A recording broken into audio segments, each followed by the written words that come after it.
Hello दोस्तों, AP Verma education knowledge में फिर से आपका एक बार स्वागत एवं अभिनंदन है। आप इस चैनल पे विजिट कर रहे हैं तो इसके लिए आपको बहुत बहुत धन्यवाद। तो जितने भी लोग इस पे विजिट कर रहे हैं और कमेंट कर रहे हैं उनके सारे लोगों का नाम लिया जा रहा है और सब बहुत खुश भी हैं कि इनका नाम लिया जा रहा है। जैसे फिर से एक बार उनकी नाम को फटाफट से रिवीजन अभी कर देता हूँ। दीपक विश्वकर्मा, दीपक गुप्ता, सचिन वर्मा, कैफ अली, ठीक है, हमारे सर जो है डॉक्टर रेहान खान, संतोष अग्रहरी, और जो है मित्रों में कई सारे लोग का नाम है, प्रिंस वर्मा, ठीक है, अम्बेश कुमार, मुकुल कुमार और सूरज यादव, कालिया, ठीक है, और जो है यहाँ पे विकास वर्मा, ठीक है, कई सारे हमारे मित्रगण लोग भी जुड़े हैं, कई सारे स्टूडेंट भी जुड़े हैं जैसे शुभम हो गए, ठीक है, और जो है अभिषेक गुप्ता, अभिषेक वर्मा, अभिलाष, ठीक है, ये सही कई सारे जो है स्टूडेंट इस माध्यम से जुड़े हैं, सूरज अग्रहरी, ठीक है, कई सारे स्टूडेंट, करण, ठीक, बहुत सारे स्टूडेंट, बिरसेन, सनी यहाँ पे जो है जुड़े हुए हैं। तो आप सब जो है इस वीडियो में बने हैं और चैनल को लगातार सब्सक्राइब करा रहे हैं। यूपी माध्यम के जितने भी बच्चे हैं, यूपी बोर्ड के या हिंदी मीडियम के, वो सब चैनल को सब्सक्राइब करें और शेयर कर दें एकदम लास्ट तक, जिससे आपके जो है बोर्ड एग्जाम में एकदम प्रफुल्लित और आ जाए। और ऑब्जेक्टिव क्वेश्चन भी अपलोड करने वाला हूं। तो दोस्तों यहाँ पे हमारा टॉपिक चल रहा है रसायन विज्ञान का दूसरा चैप्टर है। फटाफट से हम यहाँ देखते हैं दूसरा चैप्टर में कौन कौन सा हमारा है। तो यहाँ हमारा एसिड, बेस, साल्ट है, ठीक है, ये चैप्टर का नाम है एसिड, बेस, साल्ट, अम्ल, क्षारक एवं लवण। जैसा कि हम पहले वीडियो माध्यम में बता चुके हैं कि अम्ल, क्षार, लवण क्या होते हैं। तो यहाँ पे हम दूसरे वीडियो में अम्ल की जो है परिभाषा पहले वीडियो में बताया है, और कौन से अम्ल किस में पाया जाता है इसको भी अच्छी तरह से बताया गया। किस में कौन सा अम्ल पाया जाता है, चींटी के डंक में कौन सा पाया जाता है, दूध में कौन सा पाया जाता है, सेब में कौन सा अम्ल पाया जाता है, ये सारे अम्लों का नाम उसमें हम जो है लिख चुके हैं। तो यहाँ पे हम छोटे से ही 5 मिनट के वीडियो में ही आए हैं, ठीक है। तो यहाँ पे जैसे कि हम अब ये जान लेंगे कि अम्ल के प्रकार कौन कौन से होते हैं, ठीक है। तो अम्ल जो है 2 प्रकार के होते हैं, ठीक है, एक प्रबल अम्ल, एक दुर्बल अम्ल। तो यहाँ पे हम देखते हैं कि अम्ल हमारे 2 टाइप के होते हैं,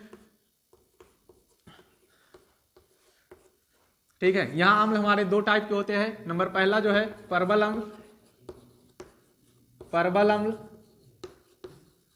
और नंबर दूसरा दुर्बल अम्ल,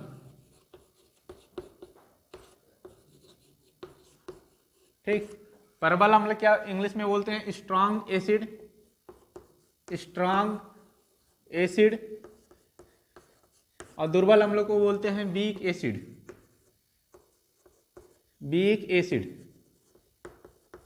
ठीक। तो प्रबल अम्ल की परिभाषा अगर डिफिनीशन आसान भाषा में देखा जाए तो अम्ल को बताया गया था जो स्वाद में खट्टे होते हैं वह अम्ल कहलाते हैं, H+ आयन देते हैं अम्ल कहलाते हैं, नीले लिटमस पेपर को लाल कर देते हैं वह अम्ल कहलाते हैं। तो यहाँ अम्ल, प्रबल अम्ल कौन से होते हैं, जब जल में घोला जाए। जल जानते हैं आप, पानी होता है, जल को कई नाम से जानते हैं, ठीक है। तो हिंदी वाले में जाएंगे जब पर्यायवाची में तो जल के कई सारे नाम हो जाएंगे, लेकिन केमिस्ट्री में जल का एक अलग से नाम लिया जाता है। जैसे हम जल को लिखते हैं, जब यहाँ पे थोड़ा सा देख लो कुछ अच्छा हो जाए, जल को जो हम लिखते हैं इसकी जो है सूत्र होता है H2O। जल को हम क्या लिखते हैं, H2O। तो सभी लोग लिखेंगे जल को H2O। और जल को जब यहाँ हम लिखते हैं H2O तो इसका अगर अच्छे से जो है केमिस्ट्री में नाम लेंगे तो इसका पढ़ा जाता है हाइड्रोजन के ऑक्साइड। कहाँ पढ़ा जाता है, हाइड्रोजन के ऑक्साइड। ये बहुत कम बच्चों को पता होता है, आपको भी पता हो गया, आप देख रहे हैं, ठीक है। तो जल को हम क्या बोलते हैं, हाइड्रोजन के ऑक्साइड बोलते हैं। तो हम यहाँ पे देखते हैं कि प्रबल अम्ल में जब जल को घोला जाता है, जल को क्या किया जाता है, जब प्रबल अम्ल को जल में घोला जाता है ये पूर्ण रूप से आयनित हो जाते हैं, पूर्ण रूप से आयनित हो जाते हैं, पूर्ण रूप से आयनित हो जाते हैं, पूर्ण रूप से आयनित हो जाते हैं। इन्हें हम क्या कहते हैं, प्रबल अम्ल कहते हैं। वह अम्ल जो जल में पूरा के पूरा घुल जाए, मतलब उसमें कुछ बचे ना, उनके सारे मॉलिक्यूल अच्छे लेवल से उसमें घुल जाएं, उसे हम बोलते हैं प्रबल अम्ल। तो प्रबल अम्ल क्या होते हैं, जो जल में पूर्ण रूप से आयनित हो जाते हैं, उसे हम क्या कहते हैं, प्रबल अम्ल कहते हैं। दुर्बल अम्ल क्या होते हैं, वह अम्ल जो जल में पूर्ण रूप से आयनित नहीं होते हैं, पूर्ण रूप से नहीं घुलते हैं, आंशिक रूप से घुलते हैं। कैसे घुलते हैं, आंशिक रूप से, पूर्ण रूप से नहीं, पूर्ण रूप से नहीं, अथवा हम कह सकते हैं आंशिक रूप से।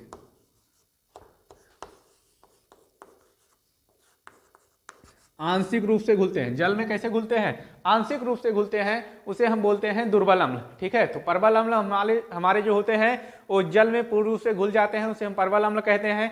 दुर्बल अम्ल क्या होते हैं, जो जल में हमारे पूर्ण रूप से नहीं घुलते हैं, आंशिक रूप से घुलते हैं, मतलब पूरा का पूरा नहीं घुल पाते हैं, उसे हम दुर्बल अम्ल बोलते हैं। अगला हम नेक्स्ट देखते हैं कि हमारे सांद्र अम्ल क्या होते हैं। सांद्र अम्ल क्या होते हैं, सांद्र अम्ल और तनु अम्ल क्या होते हैं। इसमें ये भी दो चीज होते हैं, हम देख लेते हैं यहाँ पे। तो दोस्तों ठंडी बहुत हो रही है, आप लोग रजाई में ही रह के अपना सारा काम करते रहिए, किसी को बाहर जाने की कोई जरूरत नहीं है। रजाई में एकदम परफेक्ट बने रहिए और सारा चीज लिखिए और चिल्लाइए रजाई में कि अम्ल ये होते हैं, इसमें ये अम्ल पाया जाता है और ये ऐसे ऐसे होते हैं। एकदम रजाई की रुई हुई निकाल डालिए, इतना पढ़िए, ठीक है। और ठंडी लगे तो फिर से सिलून लेना। चलो मजाक था ये, आगे हम देखते हैं। सांद्र अम्ल क्या होते हैं, कॉन्सनट्रेट अम्ल बोलते हैं इसे, कॉन्सनट्रेट एसिड, इसे हम डाइल्यूट बोलते हैं। DIL लिख देंगे तभी हमारा काम हो जाएगा। डाइल्यूट एसिड, ये कॉन्सनट्रेट होते हैं, ये डाइल्यूट होते हैं।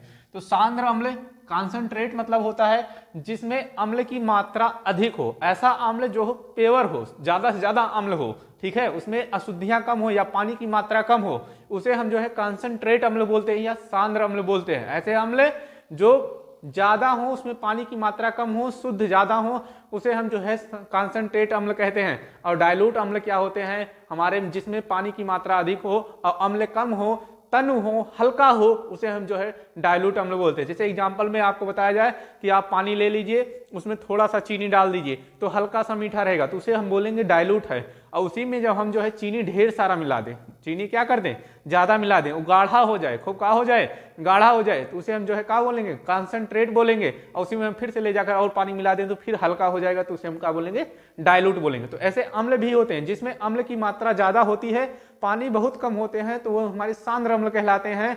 और जिसमें हमारे जो है अम्ल में पानी की मात्रा जो है ज्यादा होती है, वो हमारे डाइल्यूट अम्ल कहलाते हैं या डाइल्यूट एसिड कहलाते हैं। तो वह अम्ल जो सांद्र होते हैं या ज्यादा गाढ़े होते हैं उसे हम सांद्र अम्ल या कॉन्सनट्रेट अम्ल बोलते हैं। और वह अम्ल जो डाइल्यूट होते हैं उसे हम जो है क्या बोलते हैं, तनु अम्ल बोलते हैं, ठीक है। तो यहाँ पे हम इसके थोड़े से एग्जाम्पल भी देख लेंगे। तो ये जो है हमारे गाढ़े होते हैं, यहाँ हम लिख दे रहे हैं, गाढ़े होते हैं, गाढ़े अम्ल होते हैं जो हमारे कॉन्सनट्रेट कहलाते हैं। और ये हल्के होते हैं। तो दोस्तों ये आपको बहुत आसान भाषा में बताया जा रहा है, किताब से छान के लेकर आके जो है आपके बोर्ड पे जो है एकदम देहाती वाले भाषा में आपके दिमाग में सेट कर दिया जा रहा है कि एकदम फीड कर लीजिए, कहीं से इधर उधर एक को अक्षर भागने ना पाए। बोर्ड एग्जाम में आ जाए तो एकदम आप चीर फाड़ के रख दीजिए कॉपी वापी, मतलब फाड़ना नहीं है, लिख डालिए एकदम, ठीक है। नहीं पता लगा पेपर वपर फाड़ दे कि गुरुजी बोले थे, ठीक है। तो फाड़ना वाड़ना नहीं है, लिख डालना है, कॉपी भर देना है, किसी को चिंता करने की कोई जरूरत नहीं है। तो यहाँ पे जो है आ गया है कि हमारे प्रबल अम्ल कौन से होते हैं, दुर्बल अम्ल कौन होते हैं, सांद्र अम्ल कौन होते हैं, तनु अम्ल कौन होते हैं। तो यहाँ पे इतने आप स्क्रीनशॉट ले लीजिए फटाफट से।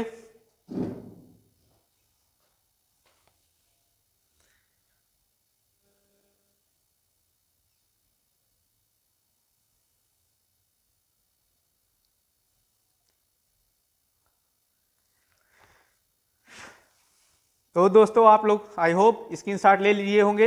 अब यहाँ पे कुछ हम प्रबल अम्ल के नाम भी लिख लेंगे कि कौन कौन से हमारे प्रबल अम्ल होते हैं, कौन कौन से हमारे दुर्बल अम्ल होते हैं। तो यहाँ पे हमारे कुछ प्रबल अम्ल है, जैसे हाइड्रोक्लोरिक अम्ल HCl, ठीक है। और कुछ अम्ल है जैसे हमारा इसमें आ जाएगा प्रबल अम्ल में हाइड्रोक्लोरिक अम्ल, सांद्र सल्फ्यूरिक अम्ल H2SO4, इसे नाम लिख लेंगे, नाम भी लिखते रहेंगे, HCl हाइड्रोक्लोरिक अम्ल, H2SO4 सांद्र सल्फ्यूरिक अम्ल। और यहाँ पे एक नाम और लिख लेंगे HNO3 नाइट्रिक अम्ल, ठीक है। यहाँ पे ये 3 नाम हम लिख लेंगे, ये प्रबल अम्ल होते हैं। हाई यूपी बोर्ड के एग्जाम में कभी कभी पूछा जाता है 2 प्रबल अम्लों के एग्जाम्पल दीजिए, तो यहाँ पे 2 प्रबल अम्लों के एग्जाम्पल में हम लिख लेंगे ये हाइड्रोक्लोरिक अम्ल HCl, H2SO4 सांद्र सल्फ्यूरिक अम्ल और HNO3 नाइट्रिक अम्ल, ठीक है। दुर्बल अम्ल का भी हम एग्जाम्पल एक कर लेते हैं। इसमें दुर्बल अम्ल का एसिटिक अम्ल CH3COOH, एसिटिक अम्ल हो गया CH3COOH।